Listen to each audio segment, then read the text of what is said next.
said, you'll be taking 6 kittens, 3 of them are missing their back foot. I was like, that's fine with me.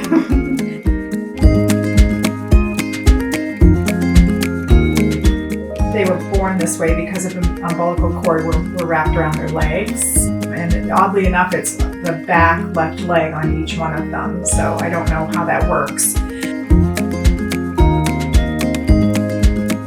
They're perfectly fine and normal. They don't seem to care. They don't know that they're missing a foot, I don't think. They play and run around just like any other kitten.